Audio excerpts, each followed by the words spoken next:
Kisah tukang kayu menemani mayat konglomerat dalam kubur selama 40 hari. Alkisah, seorang konglomerat yang sangat kaya raya, menulis surat wasiat. Barang siapa yang mau menemaniku selama 40 hari di dalam kubur, setelah aku mati nanti, akan aku berikan warisan separuh dari harta peninggalanku. Lalu ditanyakanlah hal itu kepada anak-anaknya, apakah mereka sanggup menjaganya di dalam kubur nanti. Tapi anak-anaknya menjawab, mana mungkin kami sanggup menjaganya ayah, karena pada saat itu ayah sudah menjadi mayat.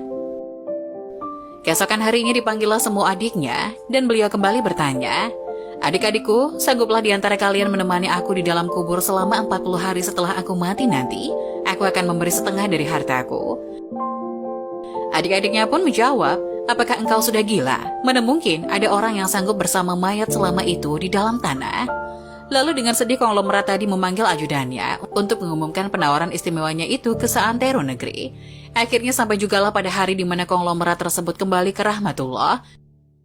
Kuburnya dihias megah laksana sebuah peristirahatan termewah dengan semua perlengkapannya. Pada waktu yang hampir bersamaan, seorang tukang kayu yang sangat miskin mendengar pengumuman wasiat tersebut. Lalu tukang kayu tersebut dengan tergesa-gesa segera datang ke rumah konglomerat tersebut untuk memberitahukan kepada ahli waris akan kesanggupannya. Keesokan harinya dikebumikanlah jenazah sang konglomerat. Si tukang kayu pun ikut turun ke dalam liang lahat sambil membawa kapaknya. Yang paling berharga dimiliki si tukang kayu hanya kapak untuk bekerja mencari nafkah. Setelah 7 langkah para pengantar jenazah meninggalkan area pemakaman, datanglah malaikat Mungkar dan Nakir ke dalam kubur tersebut. Si tukang kayu menyadari siapa yang datang. Ia segera agak menjauh dari mayat konglomerat. Di benaknya sudah tiba saatnya lah si konglomerat akan diinterogasi oleh malaikat Mungkar dan Nakir. Tapi yang terjadi malah sebaliknya. Malaikat Mungkar Nakir malah menuju ke arahnya dan bertanya, apa yang kau lakukan di sini? Aku menemani mayat ini selama 40 hari untuk mendapatkan setengah dari harta warisannya, jawab si tukang kayu. Apa saja harta yang kau miliki? Tanya Mungkar Nakir. Hartaku cuma kapak ini saja untuk mencari rezeki, jawab si tukang kayu. Kemudian Mungkar Nakir bertanya lagi, dari mana kau dapatkan kapakmu itu? Aku membelinya.